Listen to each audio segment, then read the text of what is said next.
Alright, so exciting times. We're past the normal lore now. So we're past the normal overview lore.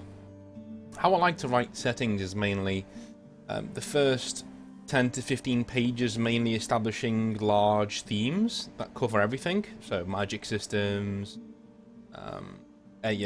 natural disasters that are ongoing, things that have shaped the world and continue to shape the world into what it is. Now we're getting into the nitty-gritty. We're getting into the stuff that I find most interesting, and that's cultures, that's people, and empires and kingdoms, and how they all interlink and how they all interact. What we have to remember of the Scorched Earth is that it is actually a setting that is... How do I put this? It's Earth. Basically Earth. So I'm going to do these cultures in no particular order. Okay, these are races that I'm just picking out. I rolled a dice before I started this to decide which one I'm going to do first. And the one I'm going to do first is actually the Falkeer. So Falkeer. Okay? So, first thing I'm also going to do is I'm going to show you a map. Now, this map is very, very, very important to me. Mainly because I made it myself. But also because it will show you, in essence, what the Scorched Earth is. So, Scorched Earth is many things. It is more than this. This is just Europe, obviously. And as we can see, we have Britain in the north, obviously. There you got Scandinavia. You have Roman Empire, which is Rome, things like that. And if the world looks a bit different, that's because it was smashed up in the Dragomachy, so it doesn't look exactly as it was.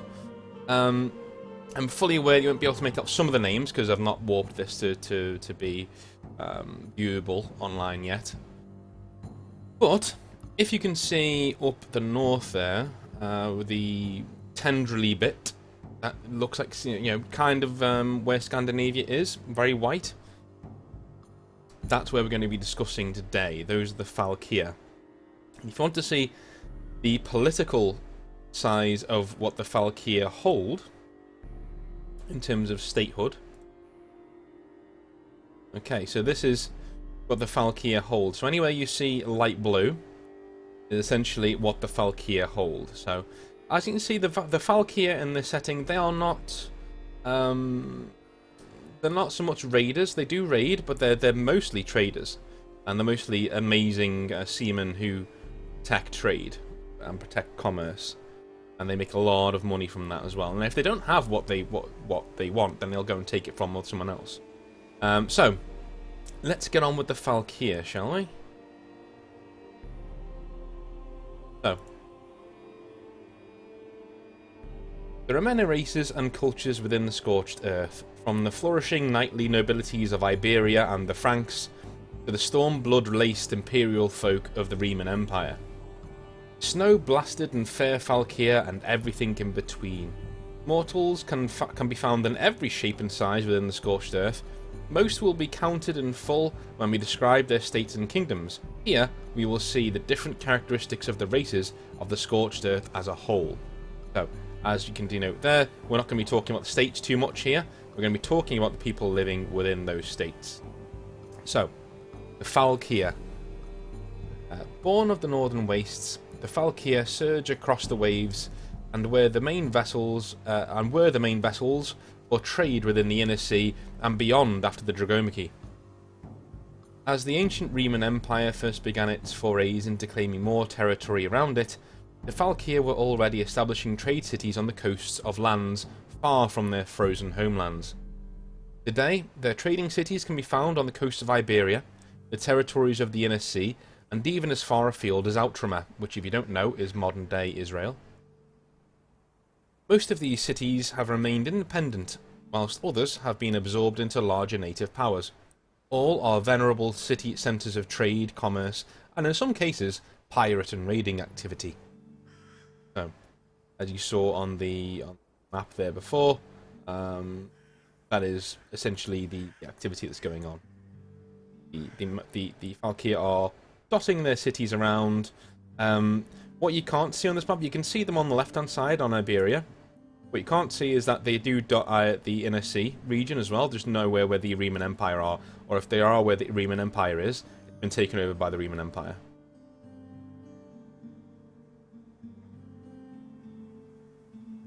So, the people of the north are native to the wastes and tundras that hug the crown of our world, mainly consisting of shattered lands that sit to the northwest of Albion. That should say northeast. The northeast of Albion, and directly northwest of the Empire of Novgorod. As we see here, the Empire of Novgorod is the green on the top right, and obviously Albion is Britain. To the, so it's more to the north, more to the direct east really, from Albion. But hey, not all maps are correct the way that they're made, especially mine. The sea connecting Albion and the lands of the Falkeer, the Sea of the Northmen, is directly named for those that call that sea home. The Falkeer only consider themselves to have one real enemy, winter, and its main weapon in the Dead Frost. Those who can practice the Falroken are seen as essential to the warding off of the Dead Frost by binding it and pulling it away from settlements. But the Falroken can also be used to free ships into the waters over which they travel, or to completely cut off precious waterways from invading fleets. When the Dragomici ended and the world began to settle into the malaise of heat we find ourselves in today, the northern reaches remained a frozen wasteland. The Falkeer are born in the cold, they welcome it. Their settlements and kingdoms hug the crown of the world, as their societies hunt great mammoths, seals, walruses and whales for meat, fat and furs. The Falkeer gave their language to most of the coasts of the western Scorched Earth, and many folk speak a bastardized form of it. They are seafarers, traders and adventurers. Most folk within the Scorched Earth refer to the Falkeer as the messengers of the world, as they travel it more than any others. In the first years after the Dragomici, the world was plagued by conflict as many petty lords and leaders amongst the judges sought to tear a place for themselves in the new order.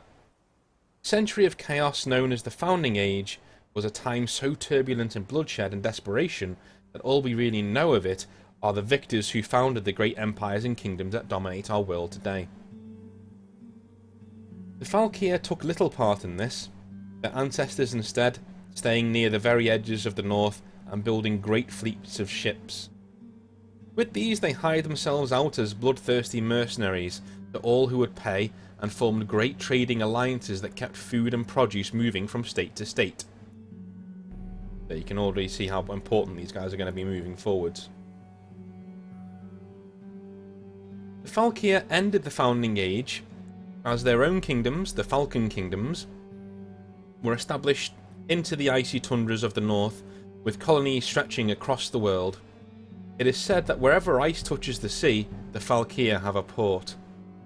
For centuries, even though peace was now a normality, the world was still a lawless paradise for those with the will to seize power.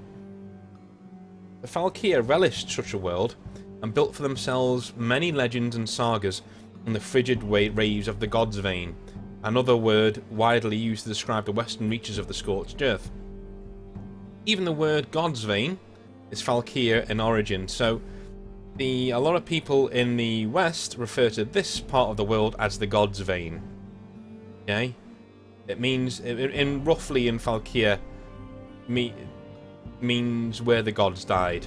Basically, where the gods perished, or where the gods died, or even where the gods went away in the Falkeer language.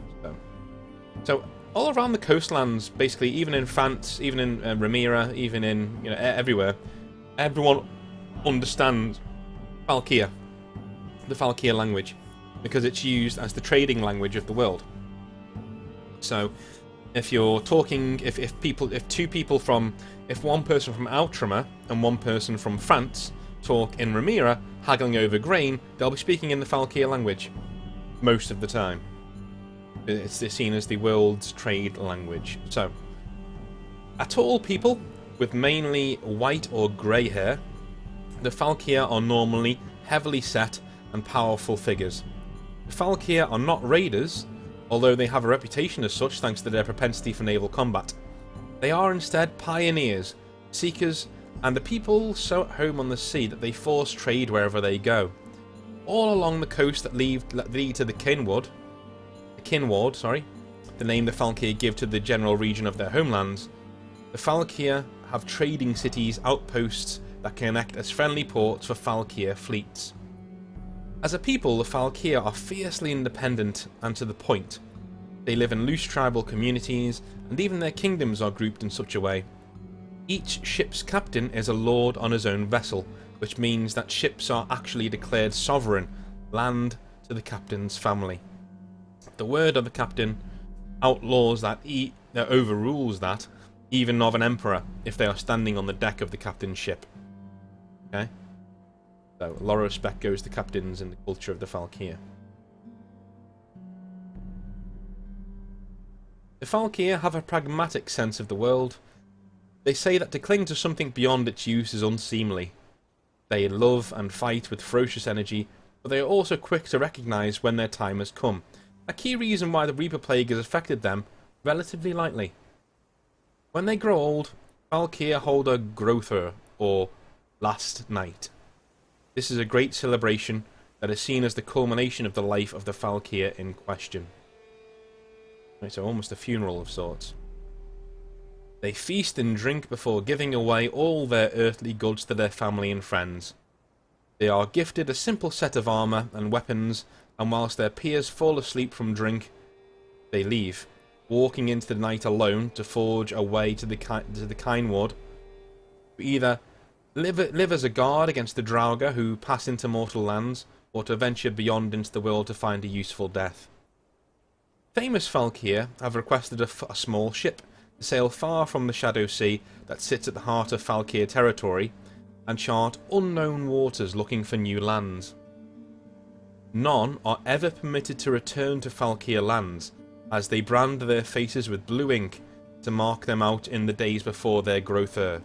This tattoo scarring is called the Raga, the story of their lives, and is completely unique to the Falkeer in question.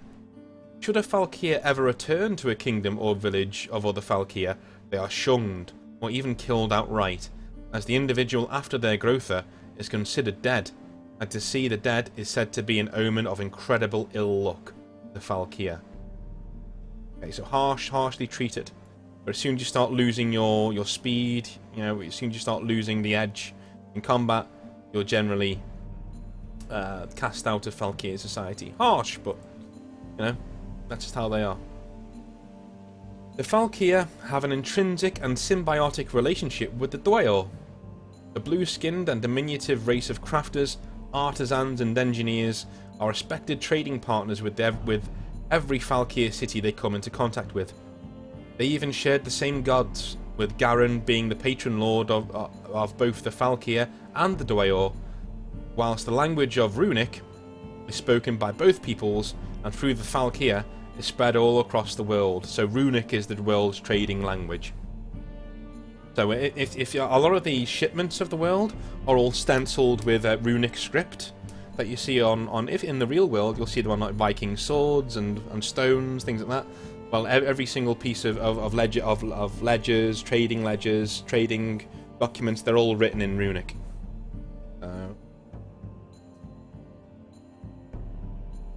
This relationship of reliance and friendship is ages old and dates back to the years of turmoil after the establishment of the Kinward, when judges brought down the gods from the sky. Eredrin, in northern Albion, was the greatest Dwayor city of the time, and it was to this city that many of the Falkeer fled when the first salvos of the Dragomaki smashed the god's vein.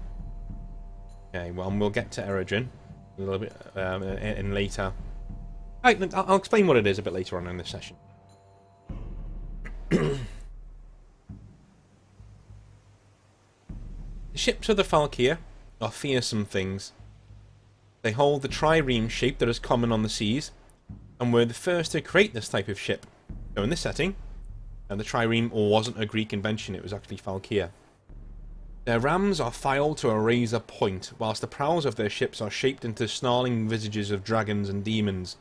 Each captain is allowed to select their own colours and heraldry, which are then applied to the sails, flags, and even decking of their ship in question. Ships are sometimes ancient, having been in service for hundreds of years thanks to the ingenuity of the Falkeer and Dwayor in replacing rotting timbers and other parts in dry dock. As such, many ships accrue legends all of their own, and are tied intrinsically to families that possess them. Falkeer society holds no structure of noble bloodlines like other powers, but any captain of a ship is considered a noble in all but name, and second in word only to a king, and even then, only when he's not standing on his own ship. The Falkeer revere the axe as a sacred weapon, as it can be used to fight, but it can also hew trees into logs that are then made into the bodies of their ships. Known as the Heralds of Winter, the Falkeer revere anything that can provide them with warmth. So that is the Falkeer. That is the race, if you're from Scandinavia, or you're a fan of Scandinavian culture, or you're just a fan of the show Vikings or anything like that, well, that's what they look like in the Scorched Earth. Okay? So much different from most of the other Vikings you would have come across in your research or in history, things like that. 1 second.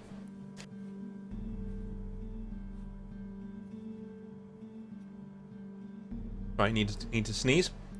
So they're much different to Vikings in the real world, and the Falkeer are wide-ranging in their influence. So everywhere in the world has felt the touch of the Falkeer at some point. And unlike the real world, where they're raiders and they're generally causing trouble, the Falkeer in the Scorched Earth are no such things. They are people who are incredibly proud. They will raid if they have to. Their way of warfare is raiding, if you go to war with them. But in peacetime, the only time they will ever fight someone on sea is if they're denying trade. Because the Falkeer are global traders. These are the people who go about the place. The Falkeer were the first people to find America in the setting, which we will go into way into the future. America is a thing. And but there is hardly any travel between America and Europe because of the Leviathans that live in the sea between them. So, and only the Falkeer were able to get around that. So, that's the Falkeer. What do you think of them? You know, they're generally, there'll be a lot of things that you'll recognise from Norse culture, Nordic culture, things like that. But I'm hoping that they're a bit different from anything that you've seen before in terms of a Viking race. Especially when we take away their raiding. You know, they don't really raid.